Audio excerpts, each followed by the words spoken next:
আসবে বিজয় রক্ত আর জীবনের বিনিময়, আসবে বিজয় রক্ত আর জীবনের বিনিময়। বিপ্লব মানে জীবন দেয়া বসে থাকা নয়, সে কোনদিন আসবে না যদি ভয়।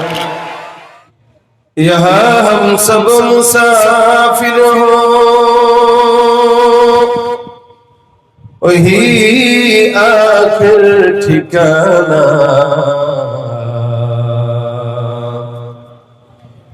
यहाँ हम सब मुसाफिर हो,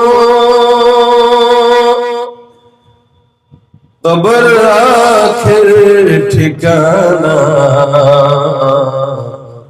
कोई आगे रवाना है, कोई पीछे रवाना।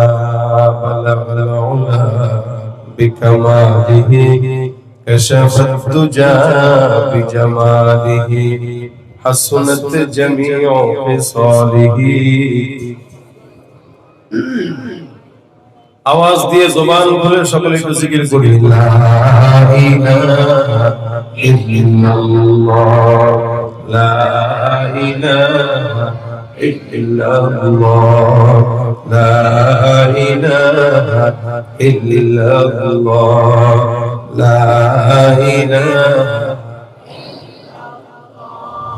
লা ইলাহা ইল্লাল্লাহ, লা ইলাহা ইল্লাল্লাহ, লা ইলাহা ইল্লাল্লাহ, লা ইলাহা ইল্লাল্লাহ, লা ইলাহা ইল্লাল্লাহ, লা ইলাহা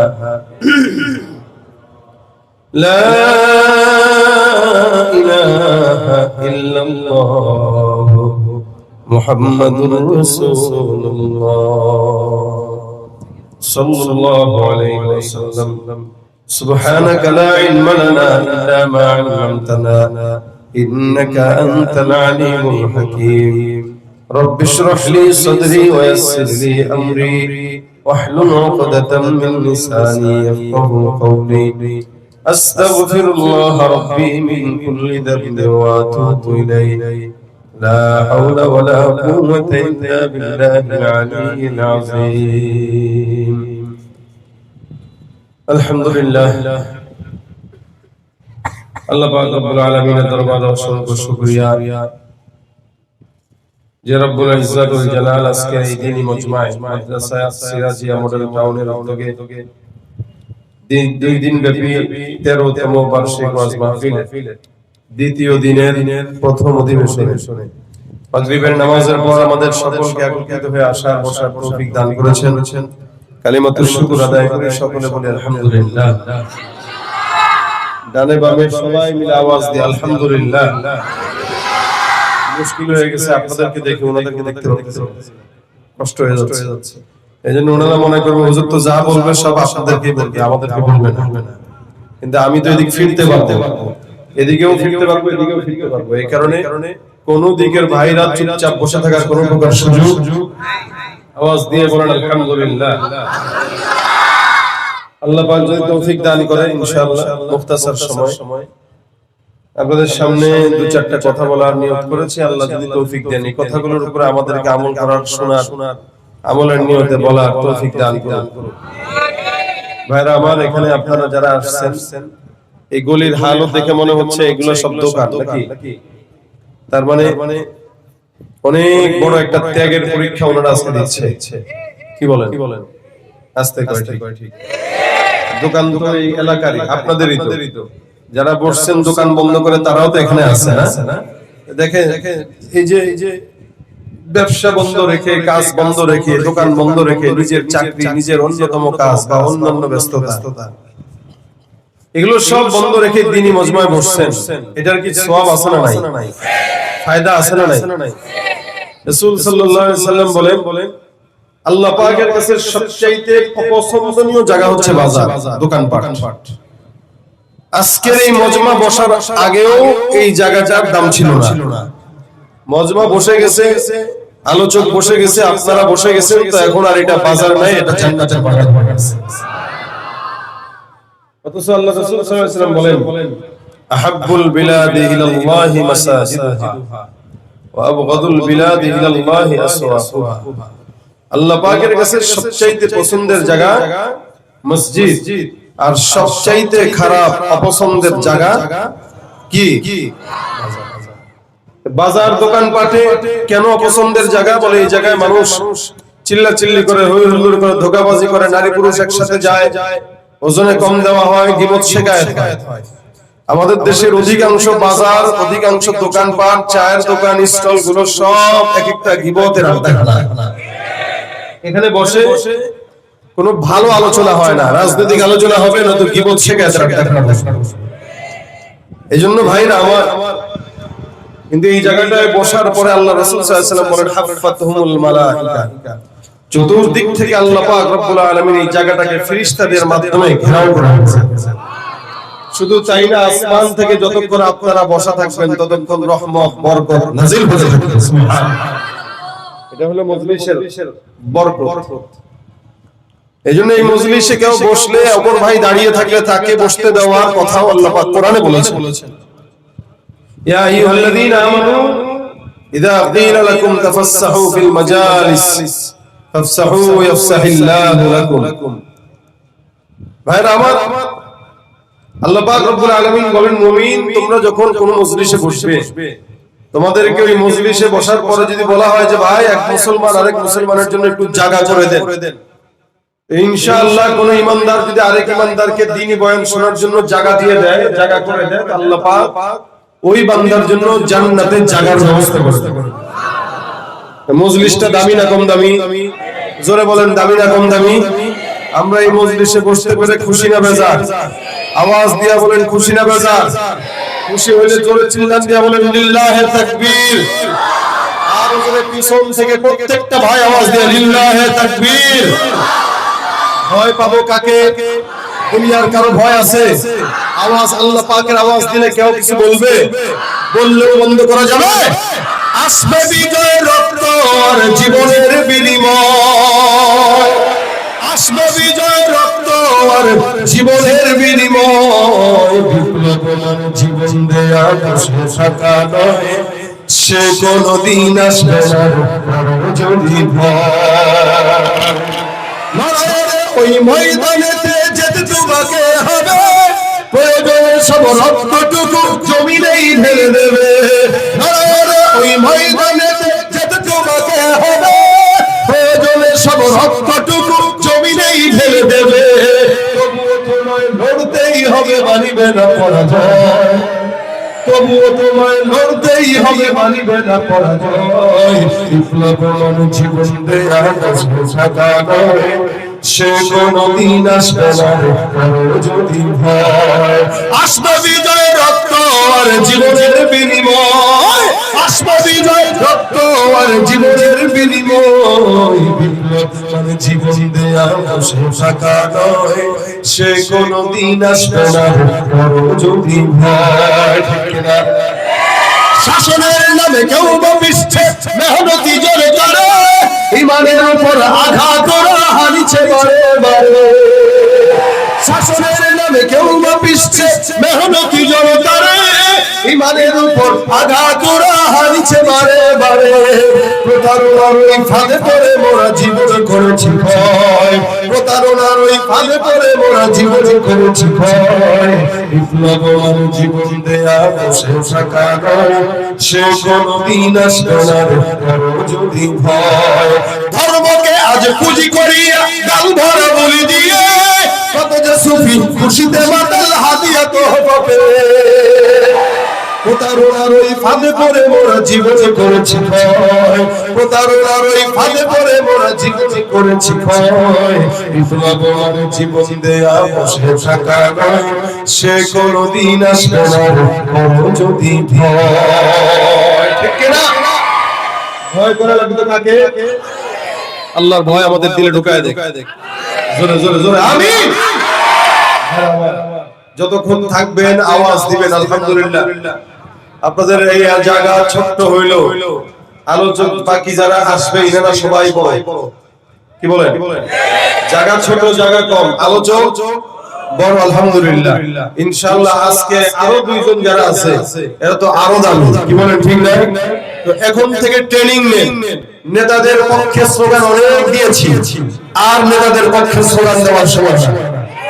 এখন দুনিয়াতে যতদিন বাঁচবো আল্লাহ পাকের গোলামি করবো, কারণ 16-17 বছরে আমরা মোটামুটি একটা জিনিস বুঝে গিয়েছি, যারা আমাদের বন্ধু বেশে আমাদেরকে পাশে থাকার নিশ্চয়তা দিয়েছিল, কথা দিয়েছিল, বিপদে আমরা তাদের কাউকে পাশে পাই নাই।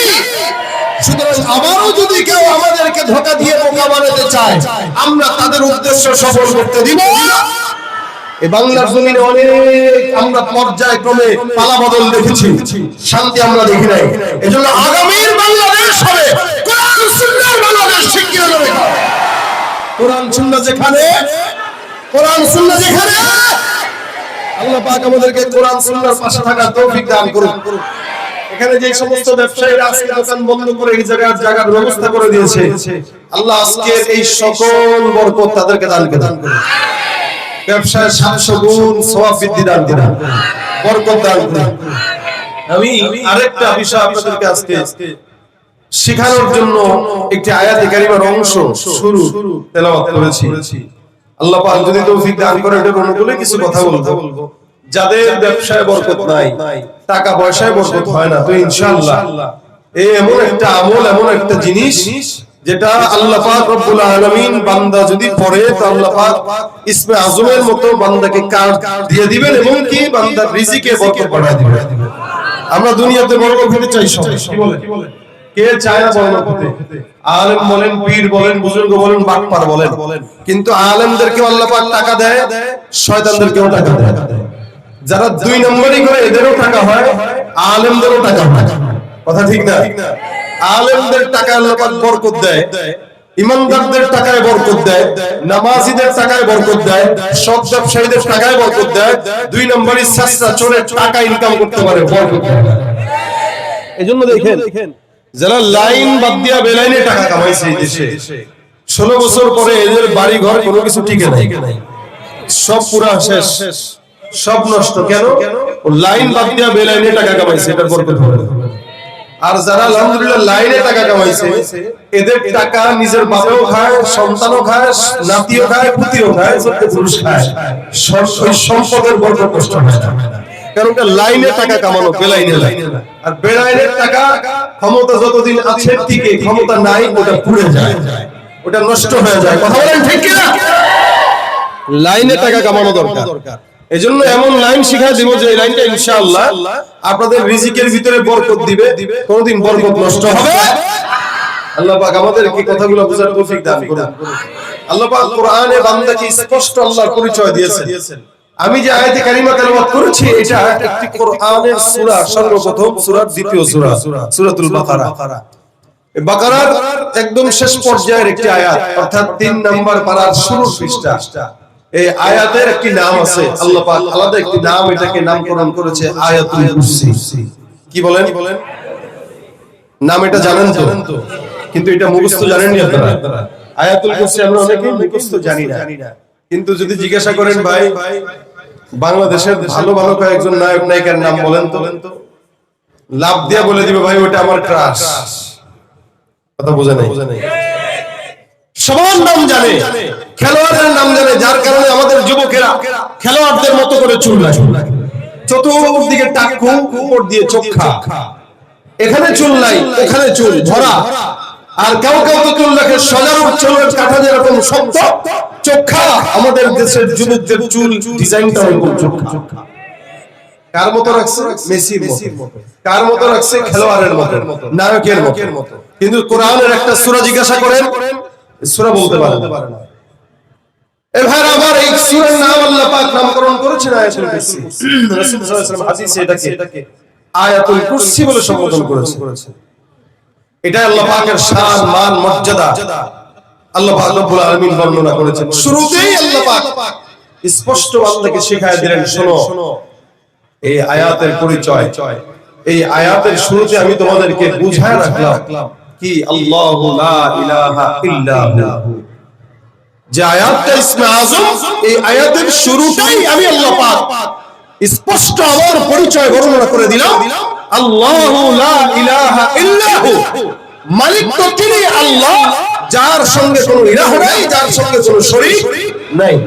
যে আল্লাহ পাক বিনা শরীকে আল্লাহ, যে আল্লাহ পাক বিনা শরীকে আল্লাহ, কোন বান্দা তাকে সাথে যদি, তার সাথে যদি কাউকে শরীক করে, ওই বান্দার ঈমান থাকবে না চলে যাবে? চলে যাবে। এটা হলো আয়াতুল কুরসি শুরুর সবক, লা ইলাহা ইল্লাহু আল হাইয়ুল কাইয়্যুম। তিনি জীবিত, শুধু জীবিত নয়, চিরঞ্জীব, যে আগেও ছিল, এখনো আছে, ভবিষ্যতেও। সরকার গতকাল ছিল, আজকে নাই, আবার কালকে থাকবে কিনা গ্যারান্টি নাই। কিন্তু আল্লাহ পাক আগেও ছিল, এখনো আছে, ভবিষ্যতেও। বলেন আগেও, এখনো, ভবিষ্যতেও। এটা হলো আল্লাহ পাকের সবচেয়ে বড় পাওয়ার, যে মালিক তার ক্ষমতা নিয়ে কোটি কোটি বছর পার হয়ে যাবে, ক্ষমতা শেষ হবে না। চিরস্থায়ী রব যিনি, তারই তো গোলামি করা দরকার। আল্লাহ পাক স্পষ্ট শিখিয়ে দিয়েছেন, এজন্য বান্দা খবরদার, আল্লাহ ছাড়া কাউকে মানবা না, যত বড় নেতা হোক। নবী করিম স্পষ্ট হাদিসে বর্ণনা করেছেন, লা তাআতা লিমাখলুকিন ফি মাসিয়াতিল খালিক। আল্লাহ পাক বেজার হয় এমন কোন কাজ করা থেকে বেঁচে থাকো কেন? আল্লাহ পাককে বেজার করে দুনিয়ার কোন মানুষকে খুশি করা হারাম, সম্পূর্ণ নিষেধ। যত বড় নেতা হোক, মা বাবাও যদি হয়, মা বাবা খুশি হয়, আল্লাহ বেজার হয়, এমন খুশি মা বাবাকেও করা যাবে। বিবি খুশি হয়, আল্লাহ বেজার হয়, বিবিকে খুশি করা যাবে। দুনিয়ার সব মানুষ একদিকে, আমার আল্লাহ একদিকে। আমি বলবো দুনিয়ার মানুষ গোল্লায় যাক, আমি আমার মাওলার দিকে যাব। এটা আমার ঈমান। আল্লাহ পাক শিখায় দিলেন, আল্লাহু লা ইলাহা ইল্লাহু আল হাইয়ুল কাইয়্যুম।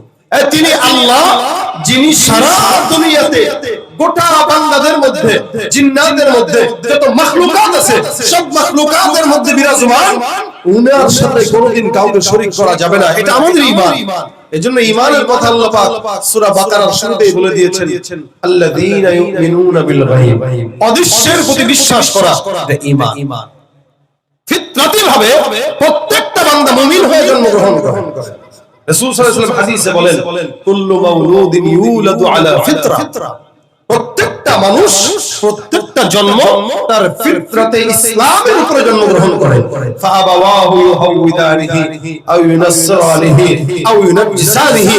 আল্লাহ রাসূল বলেন, তাদের বাবা মা তাদেরকে ইহুদি বানায়, বাবা মা নাসারা বানায়, বাবা মা হিন্দু বানায়, বাবা মা খ্রিস্টান বানায়, বাবা মা নাস্তিক বানায়, বাবা মাই আল্লাহ ওয়ালা বুজুর্গ। সন্তানের দোষ না, এটা ছোট বাচ্চা ও ফিতরাতে ইসলামের উপরে জন্মগ্রহণ করে, তার ফিতরাত ভিতরে কিন্তু ইসলামটাই বসবাস করে, কিন্তু উপরে কুফরির চাদর পেঁচায় থাকে। চাদর যদি সরে যায় তো ইসলাম কবুল করে। আমি গতকাল আশুলিয়াতে মাহফিল করছি, যেই ময়দানে মাহফিল করছি অনেক বড় ময়দান, না হইলেও হয়তো 10-15-20 হাজার মানুষ ধরে এরকম ময়দান। আমি যাওয়ার পর শুনলাম ওই ময়দানটা হিন্দুর মালিকানা, এবং এই হিন্দু ভাইয়েরা আমার ভক্ত, যার কারণে মাহফিলের জন্য তাদের মাঠ তারা মাহফিলের জন্য দিয়ে দিয়েছে, যার দ্বারা মাহফিল করেন হুজুরকে আনেন। এটা আপনাদের কাছে অবাক মনে হচ্ছে না? কথা বলে না। হিন্দু ভাইদের জায়গা মাহফিল করার জন্য মুসলমানদেরকে দিয়ে দিয়েছে, যে আপনারা হুজুরকে আনেন, আমরা এই মাহফিল জায়গা ছেড়ে দিব। এরপরেও আলহামদুলিল্লাহ আমাদের দেশের মুসলমান, হিন্দু, ইহুদি, খ্রিস্টান আমরা মিলেমিশেই তো বসবাস করি। কি বলেন আপনারা? এরপরেও কিছু বেঈমানরা আমাদের সাথে, তাদের সাথে দাঙ্গা লাগানোর জন্য, দাঙ্গা হাঙ্গামা লাগানোর জন্য পায়তারা করতেছে। আমরা কি তাদের উপর আক্রমণ করি? এই কথা সমাজের জায়গায় জায়গায় মিডিয়ার মাধ্যমে প্রচার করতে চায়। শুনে রাখা দরকার, এদেশ থেকে স্বৈরাচারীরা বিদায় হয়েছে, তাদের চালা চামুন্ডা বিদায় হয় নাই। এরাই আজকে আমাদের ভিতরে দাঙ্গা লাগানোর পায়তারা করে, ঠিক কি বলেন? সেখানে মাহফিলে আমি যখন বয়ান করতেছিলাম, বয়ানের আধা ঘন্টার মাথায় আমার বাম পাশে এই জায়গার যে মালিক হিন্দু ভাই, উনি বসা ছিলেন চেয়ারে, উনি বয়ান শুনতেছিলেন। একদম কালো মানুষ, একদম। তো বয়ানের ফাঁকে উনি হুট করে দৌড় দিয়ে এসে সামনে আমার পায়ের কাছে এসে এইভাবে মাথাটা দিয়া সে সিজদার মতো করে পায়ের সামনে মাথাটা ঝুঁকায় দিছে। এটা হচ্ছে তার কাছে সর্বোচ্চ সম্মানের জায়গা। তারা তাদের দেবতাদের জন্য যা করে এটা। তা আমি তাকে এভাবে বলতেছিলাম, আমি তার চিনি না, আমি তাকে বলতেছিলাম, হাত দিয়ে ইশারা করতেছিলাম, সে শুনতেছে না, সে পায়ের সামনে এভাবে পড়ে দিছে। তা আমি কিছুক্ষণ পরে বললাম, ভাই নাম কি? দেখবেন আমরা মাঝে মাঝে বয়ান করলে কিছু কিছু জায়গায় চরমুনার কিছু মুরিদরা থাকে, এই পাগলরা এমন হালত হয় যে তখন নিজের ভিতরে আর থাকে না, ও নিজের হুঁশও নিজের ভিতরে রাখে না। ওই বান্দাটার হালত আমি ঠিক বুঝলাম, এরকম অবস্থা হয়ে গেছে। আমি বললাম নাম কি? কোনো নাম নাই। এইভাবে বলতেছে কোনো নাম নাই। পাশ থেকে একজন বললেন, হুজুর এটা আপনার জায়গা। আমি বললাম, ভাই কি দোয়া করবো আপনার জন্য? সব মানুষকে সামনে নিয়ে বললাম, আল্লাহ পাক তাকে ঈমানের নূর দান করুন। তো সেও সবার সামনে এরকম করতেছে, আমিন। চলে গেছে, আবার বয়ান শুনছে। লাস্টে বয়ানের পরে মুনাজাতের পরে আবার সে আসছে, এসে আবার সে পায়ের কাছে এসে এরকম মাথা নো। আমি তো ভাই, মানুষকে মানুষ সেজদা দেয় না, মাথা উঠা। আমি তার মাথায় হাত বুলাইলাম, তার চোখে আমি পানি দেখতে পেয়েছি। তখন আমি আজকের এই যে হাদিসটা আপনাকে বললাম, রাসূল সাল্লাল্লাহু আলাইহি ওয়াসাল্লাম বলেছেন প্রত্যেকটা মানুষ ফিতরাতে ইসলামের উপরে জন্মগ্রহণ করে। আপনি তার কলবের ভিতরে আঘাত দিতে পারবেন, তার উপরের কুফরের চাদর আল্লাহ পাক সরায় দিয়ে তাকে মুসলমান বানায়। আমি তার চোখের দিকে তাকায়া ভাবসাব বুঝতেছিলাম, এইভাবে যদি 10টা প্রোগ্রামে সে থাকে, আমার বিশ্বাস সে মুসলমান হবে। তার চোখে আমি পানি দেখেছি। এমনকি সে মাহফিল থেকে গাড়ি বের করা পর্যন্ত প্রত্যেকটা মানুষকে মোটিভেশন দিয়ে বারবার খালি আমার হাতে চুমা খাচ্ছে, কপালে চুমা খাচ্ছে, আসছে। আমি বারবার তার জন্য দোয়া করলাম, আল্লাহ তাকে হেদায়েতের নূর দান। আপনারাও বলেন আমিন। কুল্লু মাউলুদিন ইউলাদু আলা ফিতরা। প্রত্যেকটা মানুষ ফিতরাতে ইসলামের উপর জন্মগ্রহণ করে, কিন্তু মা বাবার কারণে সে বেঈমান হয়, মা বাবার কারণে সে ঈমানদার হয়। আল্লাহ বলেন, আল্লাযীনা ইউমিনুনা বিল গায়ব, অদৃশ্যের প্রতি যারা বিশ্বাস রাখে তারাই মুমিন। অদৃশ্য মানে আল্লাহকে দেখেছেন, জান্নাত দেখেছেন, কথা কয় না, দেখছেন কেউ? নবী মুহাম্মদুর রাসূলুল্লাহকে দেখেছেন? বিশ্বাস করেন কিনা? আচ্ছা, আল্লাহকে আমরাও বিশ্বাস করি, ইহুদিরাও বিশ্বাস করে, নাসারাও বিশ্বাস করে, বুঝেন? কারণ ওরা আহলে কিতাব, তারা আল্লাহকে মানে। কিন্তু সমস্যা কোন জায়গায়? তাদের মানা আমাদের মানায় আসমান জমিন পার্থক্য। তারা মানে কিভাবে? আল্লাহ পাক বলেছেন, ওয়াকালাতিল ইয়াহুদু উযাইরুন ইবনুল্লাহ, ওয়াকালাতিল ইয়াহুদু উযাইরুন ইবনুল্লাহ, ওয়াকালাতিন নাসারাল মাসীহ ইবনুল্লাহ। আমার আল্লাহ ডাক দিয়া বলেন, ইহুদি এরা আল্লাহ পাক রব্বুল আলামিনকে মানে, আবার আল্লাহর সঙ্গে অন্য কাউকে শরীক করে। ওয়াকালাতিল ইয়াহুদু উযাইর ইবনুল্লাহ, ইহুদিরা বলে উযাইর হলো আল্লাহর পুত্র, নাসারারা বলে মাসীহ হলো আল্লাহর পুত্র। বলেন তো আমার আল্লাহ কাউকে জন্ম দেয় নাকি দেয়? আমার আল্লাহ ডাক দিয়া বলেন, কুল হুয়াল্লাহু আহাদ আল্লাহুস সামাদ লাম ইয়ালিদ ওয়া লাম ইউলাদ ওয়া লাম ইয়াকুল লাহু কুফুয়ান আহাদ। সারা দুনিয়ার মানুষকে আল্লাহ পাক জানায় দেয়া বলে, মুমিন, জমিনের মধ্যে আমি আল্লাহ একজন একক, তিনি কারো থেকে জন্ম নেয় না, কাউকে জন্ম দেয় না। যারা আল্লাহর সঙ্গে কাউকে শরীক করে তাদের ঈমান থাকে না। আমরাও আল্লাহকে বিশ্বাস করি, ইহুদিরাও বিশ্বাস করে, নাসারাও বিশ্বাস করে, কিন্তু তারা আল্লাহর সঙ্গে আরেকজনকে শরীক করে। আর আমরা ফাঁসির মঞ্চেও যদি দাঁড়াই, আমরা এই কথাই বলবো, আল্লাহর সঙ্গে অন্য কাউকে শরীক করা যাবে না। একজনকে, তিনি কে? তুমি পারো করতে মোচন অভাব দুঃখী লোকে, তুমি পরম মুক্তি দাতা মালিকে জগতের, তুমি পারো করতে মোচন অভাব দুঃখী লোকে, তুমি পরম মুক্তি দাতা মালিকে জগতের। তোমার কাছে চাই যে পানা, তোমার কাছে চাই যে পানা, আমরা প্রতিদিন তোমার দয়ায় পূর্ণ আমার শাহাদাতি শিরিন। কারদা এ মুসলমান, আল্লাহ ডাক দিয়া বলে ইমানদার, আল্লাহকে না দেখে বিশ্বাস করার নাম ঈমান। এই জন্য এই পরিচয়টা আল্লাহ পাক রব্বুল আলামিন গোটা দুনিয়ার বান্দাকে বারবার দেয়, আল্লাহু লা ইলাহা ইল্লাল্লাহ। এই তিনি একজন আল্লাহ, যার সঙ্গে কোনো শরীক নাই। ওয়াল হাইয়ুল কাইয়ুম, এই জমিনের মধ্যে যত বড় শক্তিওয়ালা হোক না কেন, আল্লাহর চাইতে শক্তিশালী কেউ নেই। আমেরিকার প্রেসিডেন্ট আছে, ফেরাউন ছিল, জমিনে যত মানুষ আসবে, যত বাদশার বাদশা, সারা দুনিয়ার বাদশাদের পতন আছে, কিন্তু আল্লাহ পাকের পতন হওয়ার সম্ভাবনা। এ মুসলমান, আল্লাহ পাক রব্বুল আলামিন বলেন, দুনিয়ার মধ্যে নেতারা ঘুমায়, চেয়ারম্যান ঘুমাইলে এলাকা চলে, মেম্বার ঘুমাইলে এলাকা চলে, রাষ্ট্রের প্রধান ঘুমাইলে রাষ্ট্র চলে। আমার আল্লাহ ডাক দিয়া বলেন, লা তাখুযুহু সিনাতুন ওয়ালা নাওম। যে রব্বে কারীম আমি আল্লাহ, এই আল্লাহ পাক রব্বুল আলামিন এমন একজন মালিক, একটা সেকেন্ডের জন্য ঘুম তো দূরের কথা, তোমরাও হয় না। সারা দুনিয়ার মানুষ জানে, সব মানুষ ঘুমায়, সব বান্দারা ঘুমাইবে, দুনিয়া চলবে।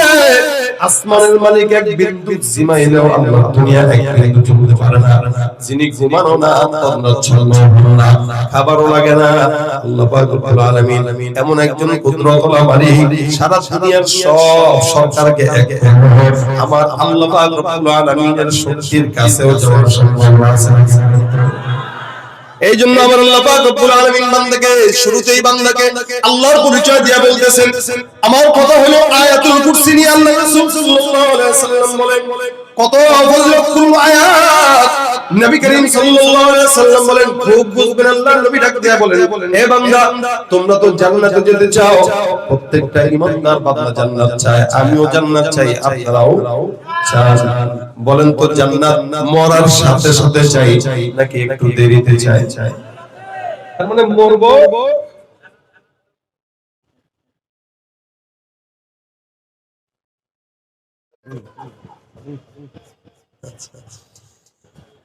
আচ্ছা আমরা কি চাই যে মরার সাথে সাথে নাকি 10 বছর একটু জাহান্নামে ঢোকার পরে? প্রত্যেকটা মানুষ, যদিও সবাই গুনাহগার, আমিও গুনাহগার, আপনারাও গুনাহগার, এমন কেউ নাই যার গুনাহের কোনো ফেরেশতা নাই। প্রত্যেকটা বান্দা গুনাহগার, কিন্তু গুনাহগার বান্দা সবচেয়ে গুনাহগার বান্দা কেউ কয় যে আল্লাহ আমাকে ক্ষমা করবে ইনশাআল্লাহ। আর আমাদের দেশে ওই লতিফ কাজ্জাবি, হে তো ডাইরেক্ট গুনাহ যে করছে স্বীকারই করে না। কি দেখেন নাই? আব্দুল লতিফ সিদ্দিকী বলে, আমি আব্দুল লতিফ সিদ্দিকীর কোনো গুনাহ নাই। নাউজুবিল্লাহ কয় না? কত বড় শয়তান হইলে পরে এই কথা কয়। আর শয়তান তো তাকে দেখলে লজ্জা পায়, ঠিক কি না বলেন? শয়তান আল্লাহর কাছে হয়তো কয়, আল্লাহ গো, আমি তো এরকম 2024 সালে এত বড় শয়তান পাবো আমারও কল্পনা ছিল না। আমি আল্লাহর নিয়ামত আশা করি, আল্লাহ পাক আমার রিজিক দিয়েছে, আমি এই জন্য শুকরিয়া করি, কিন্তু ক্ষমা পাচ্ছি না, কারণ গুনাহই করি নাই, ক্ষমা চাবো কেন? এক গুনাহগার হওয়ার জন্য এর কথার চেয়ে বড় কথা আছে? ভাইরা আমার, দেখেন নবী করিম সাল্লাল্লাহু আলাইহি ওয়াসাল্লাম বলেন, কেউ যদি আগে আগে জান্নাতে যেতে চাও, নবী ডাক দিয়া বলেন একটা আয়াত, মান ক্বারা আয়াতুল কুরসি ফি দুবুরি কুল্লি সালাতিন মাকতুবা। ফজরের নামাজের পর, জোহরের নামাজের পর, আসরের নামাজের পর, মাগরিবের নামাজের পর, ইশার নামাজের পর, আল্লাহ রাসূল দিয়া বলেন, উম্মত, 5 ওয়াক্ত নামাজের পর যদি কোনো ইমানদার বান্দা একবার করে আয়াতুল কুরসি তেলাওয়াত করে, কয় ওয়াক্ত নামাজের পর? 5 ওয়াক্ত নামাজের পর পড়বে কয়বার? একবার। রাসূল বলেন, 5 ওয়াক্ত নামাজের পর একবার যদি কোনো ইমানদার বান্দা এটা পড়ে, আমার আল্লাহ পাক রব্বুল আলামিন ওই বান্দাকে মরার সাথে সাথে জান্নাত দান করে দিবেন। দুনিয়া আর জান্নাতের মাঝখানে মৃত্যু ছাড়া কেউ তাকে জান্নাতে যেতে বাধা দিবে না। লাম ইয়ামনাহু মিন দুখুলিল জান্নাহ, কেউ তাকে জান্নাতে ঢুকতে বাধা দিবে না, ইল্লা আইয়ামুত, একমাত্র মৃত্যু ছাড়া। কারণ মৃত্যুবরণ করবে, নিচে জান্নাত রেডি, সোজা জান্নাতে যাবে। আমলটা কঠিন না সহজ? বলেন না, কঠিন না সহজ? নামাজের পরে শুধু করে ফেলবেন, আল্লাহু লা ইলাহা ইল্লা হুয়াল হাইয়ুল কাইয়্যুম লা তাখুযুহু সিনাতুন ওয়ালা নাওম লাহু মা ফিস সামাওয়াতি ওয়া মা ফিল আরদ মান যাল্লাযী ইয়াশফাউ ইনদাহু ইল্লা বিইذনিহি ইয়া'লামু মা বাইনা আইদিহিম ওয়া মা খালফাহুম ওয়া লা ইউহীতুনা বিশাইইন মিন ইলমিহি ইল্লা বিমা শাআ ওয়াসি'a কুরসিয়্যুহুস সামাওয়াতি ওয়াল আরদি ওয়া লা ইয়াউদুহু হিফযুহুমা ওয়া হুয়াল আলিয়্যুল আযীম। বলেন তো পড়তে কতক্ষণ লাগে?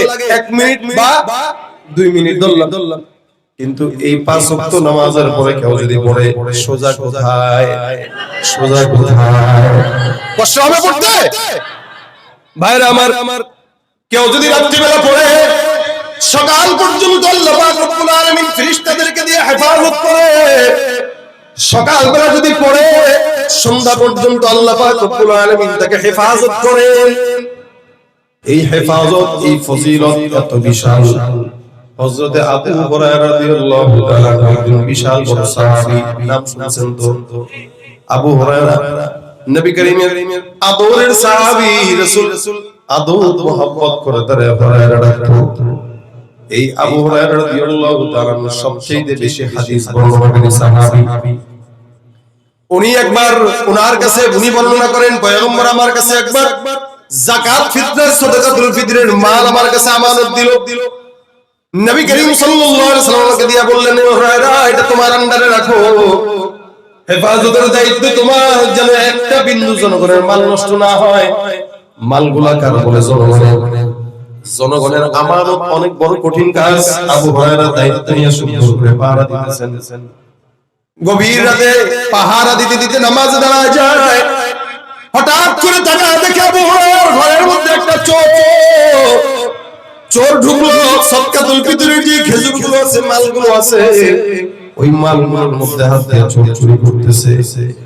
আবু হুরায়রা রাদিয়াল্লাহু তাআলা দেখলেন, দেখে চোরকে ডাক দিয়ে বলে, চোর কেন তুমি আমার ঘরে ঢুকলা? এটা তো জনগণের মাল, এটা আমার মাল হলো তোমার আমি দান করতাম, কিন্তু এই জায়গাটায় জনগণের টাকা আছে, জনগণের মাল আছে, জনগণের হক আছে। জনগণের হক নষ্ট করলে আল্লাহ পাক নিজেও ক্ষমা করে না, যতক্ষণ জনগণ ক্ষমা না করে। কথা কয় না? এ মুসলমান, আমরা জনগণের হক নষ্ট করতে বড় এক্সপার্ট, যার কারণে আমার বাংলাদেশে এত বছর যত নেতা কর্মী আসছে সব জনগণের হক মারেন না, খাওয়েন না।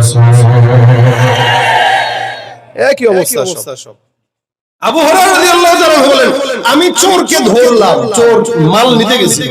হঠাৎ করে চোরকে ধরে দিয়ে বললাম, এই ঘরের মধ্যে কি করো? ভাই আল্লাহর রাস্তায় আমার মাফ করে দেন, মাইরেন না, কিছু বলেন না। ঘরের মধ্যে সন্তান না খাওয়া, বিবিও খায় না, মাও খায় না, অনেক দিন হয়ে গেছে পেটের মধ্যে দানা পানি যায় না, চুলায় আগুন জ্বলে না।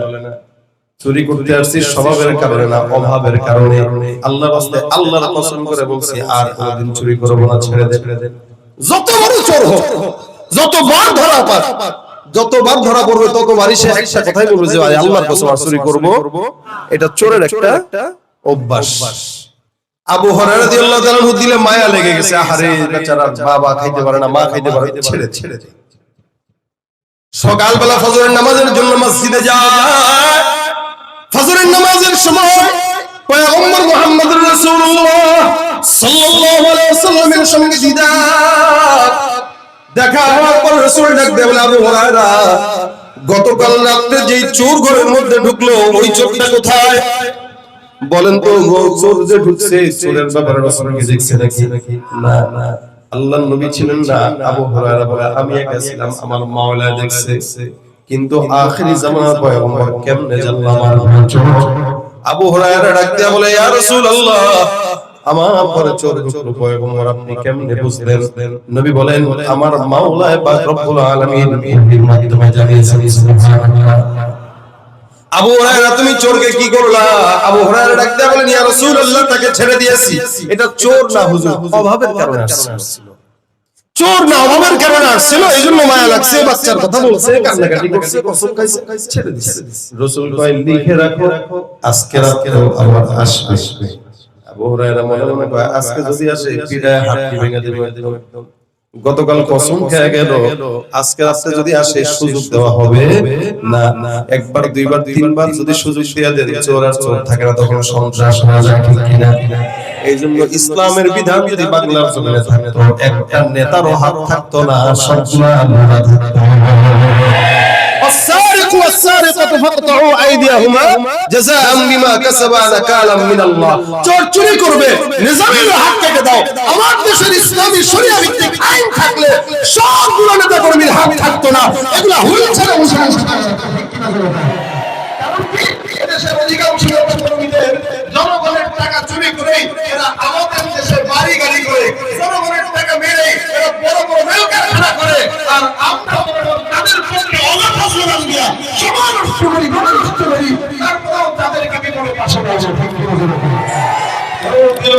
সবাই মিল আমাদের কলুর বদল, সারা বছর মেলা খবর নির্বাচনে খবর।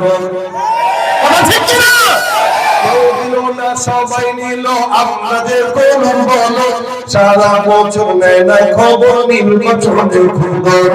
নির্বাচনের আগে নেতা ধরে কত রকম বেশ, নির্বাচনের আগে নেতা ধরে কত রকম বেশ। দেখতে কোনটা গেল আমার সোনার বাংলাদেশ। বলবে না তুমি দেখতে কোনটা গেল একে একে শেষ করেছি সবার দেখা হইল শেষ। দেখতে দেখতে গোলা গেল আমার সোনার বাংলাদেশ। দেখতে দেখতে গোলা গেল যাদের হাতে যায় ক্ষমতা দেশ যেন বাপের ভিটা, রাখতে চেয়ার শুরু করে বিদেশিদের পাচাটা। যাদের হাতে যায় ক্ষমতা দেশ যেন বাপের ভিটা, রাখতে চেয়ার শুরু করে বিদেশিদের পাচাটা। বিদেশিদের কথা মতো চালায় ওরা নিজের দেশ, বিদেশিদের কথা মতো চালায় ওরা নিজের দেশ। দেখতে গেল একে একে শেষ করেছি সবার দেখা হইল শেষ। দেখতে দেখতে গোলা গেল আমার সোনার বাংলাদেশ। ঠিক না ভাই? রাগ করছেন কেউ? রাসূল বলেন আমার মেয়ে ফাতেমাও যদি চুরি করতো বা চুরি করে আমি নবী ফাতেমার হাত কেটে দিব। এই জায়গায় কোনো দয়া লাগাইলে চলবে? মায়া লাগাইলে চলবে? দয়া করছি বলেই তো দেশের জায়গায় জায়গায় চোর ভরে গেছে। যদি দয়া না করতাম একটা চোরের হাত কাটা হতো শক্তিশালী ভাবে, দ্বিতীয় চোর চুরি করার আগে 100 চিন্তা করতে ঠিক কিনা বলেন? আবু হুরায়রা রাদিয়াল্লাহু তাআলা মায়া লাগাইছেন যার কারণে আবার পরের রাত্রিতে নামাজের মধ্যে দাঁড়াইলেন, তাকায় দেখে চোর হাজির। আবু হুরায়রা চোরের দিকে তাকায়, ডাক দেয়া কয় কি ব্যাপার? গত রাতে তোমাকে ছেড়ে দিলাম মোহাম্মদ করে মায়া করে দয়া করে, আজকে আবার কেন আমার ঘরে ঢুকলা? চোর ডাক দেয়া কয় হুজুর গতকাল চুরি করতে ঢুকছি কিন্তু চুরি করতে পারি নাই, আপনি ধরে ফেলছেন বিদায় দিয়ে দিয়েছেন, চিন্তা করলাম আজকে যাই আবার যদি কিছু এখান থেকে নেওয়া যায়, যার কারণে আজকে ঢুকে গেলাম কিন্তু আল্লাহর কসম আর চুরি করব না। দ্বিতীয় দিন আবার চুরি করলো, চোর করবে না কসম খাইলো। প্রথম দিন ধরা খাওয়ার পর আবু হুরায়রা ছেড়ে দিলেন, এখন ছাড়বে না। কান্নাকাটি করতে করতে অস্থির, মায়ের কসম খায়, বাবার কসম খায়, সন্তানের কসম খায়। আবু হুরায়রা ধীরে ধীরে দয়া ভয় লেগে গেছে, চিন্তা করলেন দরকার নাই ছেড়ে দিই, থাকতে যাবার দরকার কি, ছেড়ে দিলেন চলে গেল। ফজরের নামাজের সময় আবার পয়গম্বর ডাক দেয়া বলে আবু হুরায়রা ব্যাপার কি, কোন জায়গায় গেল, চোরটা কোথায়? আবু হুরায়রা বলে ছেড়ে দিছি। নবী ডাক দেয়া বলে ছেড়ে দিছো, বলে আজকে আবার আসবে। আবু হুরায়রা কয় হুজুর আজকে যদি আসে রশি কিনে নিয়ে যাব, বাইন্দা সকালে আপনার কাছে নিয়ে আসবো। আবু হুরায়রা রশি খুশি রেডি করে সকাল করা এগুলো পয়গম্বর রাসূলুল্লাহ সাল্লাল্লাহু আলাইহি ওয়াসাল্লামের কাছে হাজির করার জন্য তৈরি। গভীর রাত হয়ে গেল, চোর মহোদয় হাজির। আবু হুরায়রা কয় পেয়ে গেলাম, গত 2 দিন আসলা, আজকে আসবার নিয়ত করে ওয়াদা করলাম, আবার আজকে তুমি আসছো, সুতরাং আজকে তোমাকে ছাড়া ছাড়ি নাই।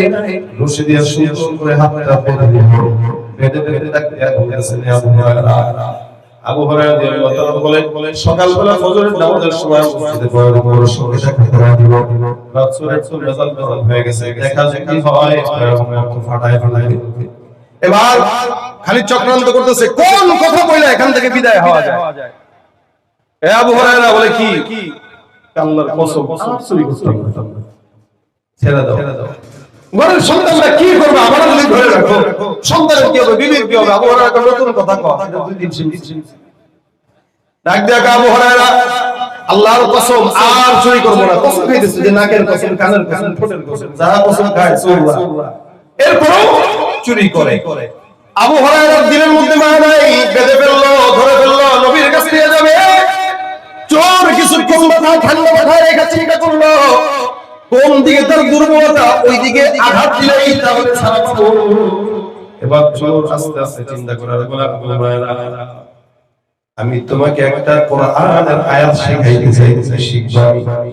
কে কয়? কে কয়?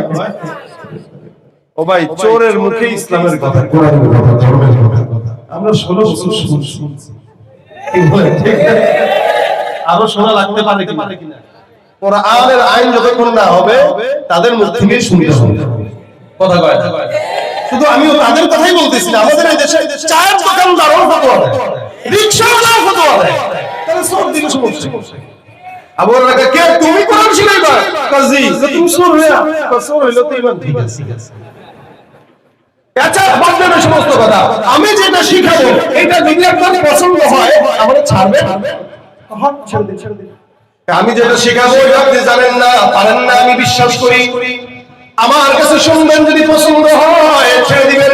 আবু হুরায়রা কাছে যাও, কথা দিলাম, শিখা দাও। যেখানে আবু হুরায়রা এর বছরের জন্য মসজিদের গেটে শুয়ে থাকতো, সেখানে এই কথা যখন শুনলেন আবু হুরায়রা কয়, ঠিক আছে আমাদের শুনে যাও। এবার আবু হুরায়রা রাদিয়াল্লাহু তাআলা একজন সাহাবীকে ছোট শুনাইতেছেন, এ আবু হুরায়রা, কোন বান্দা যদি আয়াতুল কুরসি, এই আয়াতুল কুরসির শুরু থেকে শেষ পর্যন্ত তেলাওয়াত করার পরে ডাক দেয়া বলতেছে, হে আবু হুরায়রা, এই আয়াতগুলো ইমানদার মুমিন বান্দা যদি রাতে বেলা কোরআন পড়তে ঘুমায়, আল্লাহ পাক সারা রাত ওই তাদেরকে জিন্নাত শয়তানের ওয়াসওয়াসা থেকে হেফাজত করবেন। সুবহানাল্লাহ। কয় না? সারা রাত্রিবেলা পড়বেন, সারা রাত আল্লাহ পাক হেফাজত করবে। সকালবেলা পড়বেন, সারা দিন হেফাজত করবে। আল্লাহ পাকের ফেরেশতাদেরকে দিয়ে আপনাকে আমাকে আল্লাহ পাক কুদরতিভাবে হেফাজত করে শয়তানের হাত থেকে বাঁচায় দিবে। শিখাইতেছে কে? এই সূরার যখন শিখাই দিল, আবু হুরায়রা কথা যখন দিয়ে দিলাম, এই সবটা পছন্দ হয়েছে, যা আল্লাহর রাসূল সাল্লাল্লাহু আলাইহি ওয়াসাল্লাম যদি আমাকে ধরে তবে আপনাকে ছিলেন না। আবু হুরায়রা রাদিয়াল্লাহু তাআলা ছেড়ে দিলেন। ফজরের নামাজের সময় মসজিদে গেছেন, আবু হুরায়রা ডাক দেয়া কয়, হুজুর কাহিনী একটা ঘটে গেছে। রাসূল ডাক দিয়া বলেন, কই চোর কোন জায়গায়? চোর কই, আগে ডাকো। হুজুর চোর আসল হইলো। এটা ছেড়ে দিছে। রাসূল ডাক দিয়া বলেন, চোর ছেড়ে দিছে মানে কাহিনী হইছে বলে কি? আরে বিশাল কাহিনী। আমি আবু হুরায়রা একটা আয়াত জানতাম না, সামনে আয়াত ছেড়ে দিছে। এইজন্য এক আয়াত যে শিকারের সাথে ওস্তাদ, কিন্তু এই সো ওস্তাদ যাই হোক, রাসূল বলেন কি হইছে বলো আমাকে। তো আবু হুরায়রা রাদিয়াল্লাহু তাআলা বলতেছেন যে সে আমাকে বলতেছে যে তোমাকে আমি কোরআনের একটা আয়াত শিখাবো, শোনো। কেউ যদি রাত্রি বেলায় আয়াতুল কুরসি তেলাওয়াত করে, সারা রাত জিন্নাতের আসর থেকে আল্লাহ তাআলা হেফাজত করবে, শয়তানের আসর থেকে আল্লাহ তাআলা হেফাজত করবে। হুজুর আমাকে এটা শিখাইছে, আমি এটা জানতাম না, আমার এত পছন্দ হয়েছে আয়াতটা, আমি দয়া লাগায় মায়া লাগায় ছেড়েছি। নবী বলেন, ইন্নাহু ক্বাদ সাদাকাকা ওয়া হুয়া কাযুব।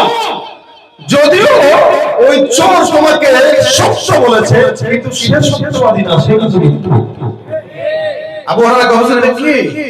আপনি চিনেন তাকে? আপনি কেমনে জানেন তার ব্যাপারে? প্রথম দিনে বললেন আসছে, দ্বিতীয় বললেন আসছে, তৃতীয় দিনও বললেন আসছে, এখন বলছেন সে মিথ্যাবাদী। আপনার পরিচয় জানেন? রাসূল বলেন, যাকা শাইতান, এটা চোর না, এটা শয়তান। কে? তার মানে এতক্ষণ কার গল্প শুনছেন? জোরে বলেন, কার গল্প? শয়তান যদি শিখায় যে আমি শয়তান হই, আমি বলতেছি শোনো আবু হুরায়রা, তুমি যদি আমার থেকে বাঁচতে চাও তাহলে এই আয়াত পড়বা, তাহলে এই কথাটার গ্যারান্টি আছে না? একটা ডাকাত, একটা চোর, সে জানে তার দুর্বলতা কোন জায়গায়। সে যদি বলে, ভাই আমরা চুরি করার পরে আমাদের কাছে যে পিস্তল থাকে আপনারা ঠেকাই যে এটা আসল পিস্তল না, দেয় আর কি ভয় দেখানো। কোন চোর যদি আপনাদেরকে পিস্তল ধরে, দুইটা পিস্তলটা ভেঙে দেখুন সোজা হয়ে গেছে, তার মানে এটা চোরের মুখে শুনলাম, মানে এই কথার গ্রহণযোগ্যতা আছে। শয়তান নিজে বলতেছে আয়াতুল কুরসি পড়বা তো আল্লাহ পাক সারা রাত আমাদের হাত থেকে হেফাজত করবে। নবী করিম সাল্লাল্লাহু আলাইহি ওয়াসাল্লাম বলেন, হ্যাঁ আবু হুরায়রা আসলেই সে যা বলেছে সত্য। কোন মুমিন যদি রাত্রিবেলা ঘুমানোর আগে পড়ে, আল্লাহ পাক সারা রাত শয়তানের ওয়াসওয়াসা থেকে তাকে হেফাজত করবে। এজন্য আমাদের সমাজে অনেক সময় বাচ্চারা রাত্রিবেলা কান্নাকাটি করে। আল্লাহ পাক রব্বুল আলামিন এই আয়াতুল কুরসি এটা আমাদের জন্য উপহার, এটা পড়ে ফু দিবেন, ইনশাআল্লাহ কান্নাকাটি বন্ধ হয়ে যাবে। ওই রাত্রিবেলা হুজুরের কাছে না দৌড়া, বাবা মা নিজেরা পড়ে ফু দেয়, এটা ইসমে আযমের মতো। এবং কেউ যদি সম্পদ বাঁচাইতে চায় শয়তানের হাত থেকে। শয়তানের কাজ হলো আপনার সম্পদকে বরকতহীন করে দেওয়া। এখন শয়তান বলতেছে কেউ যদি তার সম্পদকে বরকত দিতে চায়, বরকত থেকে বাঁচাইতে চায়, সেও যেন আয়াতুল কুরসি পড়ে, তাহলে তার সম্পদে আল্লাহ পাক বরকত দান করবেন। এজন্য টাকা জমাইতেছেন ব্যাংকে অথবা কোন জায়গায় রাখছেন, আয়াতুল কুরসি পড়ে ফু দিয়ে টাকাটা ব্যাংকে রাখবেন, ইনশাআল্লাহ টাকা বাচ্চা ফোটাবে না, কিন্তু বরকত কষ্ট হবে। এটা বরকত। আপনি টাকা জমান বরকতময় হিসেবে আপনি আয়াতুল কুরসি পড়ে ফু দিয়ে রেখে দেন, আপনি গায়ে আয়াতুল কুরসি ফু দিয়ে রেখে দেন, ইনশাআল্লাহ বরকত হবে ভাই। এই যে সবক একটা রাসূল শিখাইছেন, শয়তানের মাধ্যমে আল্লাহ পাক রব্বুল আলামিন সাহাবীকে শিখাইছেন, সাহাবীর মাধ্যমে রাসূলের মাধ্যমে এগুলো কিন্তু আমরা শিখছি। এগুলো আমাদের জন্য কি কল্যাণের না শিক্ষা না? তাহলে দেখেন 5 ওয়াক্ত নামাজের পর রাসূল বলেন 5 ওয়াক্ত নামাজের পরে কেউ যদি পড়ে সোজা জান্নাতে চলে যাবে। সারা দিন যদি পড়ে আল্লাহ পাক শয়তানের ওয়াসওয়াসা থেকে হেফাজত করবে। পড়তে আর কতক্ষণ লাগে? হয়তো 1 মিনিট 2 মিনিট। 1 মিনিট 2 মিনিটের জন্য আমি যদি আমার সম্পদকে বাঁচাইতে পারি, আমার সম্পদকে চোরের কাছ থেকে হেফাজত করতে পারি, এটা তো আমার কাছেও করা দরকার আছে না? এইজন্য নিয়ত করেন প্রত্যেক দিন অন্তত কমসে কম 5 ওয়াক্ত নামাজের পরে আয়াতুল কুরসি পড়বেন ইনশাআল্লাহ। আল্লাহ পাক কবুল করুন, বলেন আমিন। সম্পদ হেফাজতের জন্য আয়াতুল কুরসি পড়বেন, আল্লাহ ব্যবসায় বরকত দেবে ইনশাআল্লাহ। এটা অনেক বড় ফজিলতপূর্ণ আমল, অনেক বড় সিনেকা। এটা কি ইসমে আযম বলেছেন? ইসমে আযম এটা। যত বিপদে আছেন পড়বেন, আল্লাহ পাক এই ইসমে আযমের বরকতে আপনাকে সব বিপদে হেফাজত করবে। ভাইরা আমার, এই মাদ্রাসা মডেল টাউন, আলহামদুলিল্লাহ এগুলিতে আসতে যে অনেকগুলো প্রতিষ্ঠান দেখলাম। তো আমার বলতেছিল যে এটা মাদ্রাসার গলি। মাদ্রাসা হওয়া ভালো, তবে প্রত্যেকটা মাদ্রাসার মূল থিম একটাই, ইখলাস আর তাকওয়ার সঙ্গে যদি আগানো যায় তাহলে মাদ্রাসা হবে। কি বলে ঠিক না? কারণ এই মাদ্রাসার ভিতরে কোরআন আর সুন্নাহর জ্ঞান দেওয়া হয়। দুনিয়ার কোনো শিক্ষায় কোরআন সুন্নাহর জ্ঞান দেওয়া হয় না, একমাত্র মাদ্রাসার শিক্ষায় কোরআন সুন্নাহর জ্ঞান দেওয়া হয়, যে শিক্ষা মানুষকে জান্নাত পর্যন্ত পৌঁছায় দেয়। এই কারণে আমরা যে মাদ্রাসার উদ্যোগে আজকে মাহফিলে বসছি, এই মাদ্রাসা যতদিন টিকে থাকবে নাস্তিকরা ততদিন দমানো থাকবে। মাদ্রাসা বন্ধ তো বেঈমানদের আস্ফালন ঘটে যাবে। ঠিক কি না বলেন? আমরা দোয়া করি প্রত্যেকটা দিন প্রতিষ্ঠান যেন ইখলাসের সাথে আগাইতে পারে এবং এরা মান রক্ষা করে ছাত্রদের দায়িত্ব আমানতের সাথে যেন বুঝাই দিতে পারে। আমিন।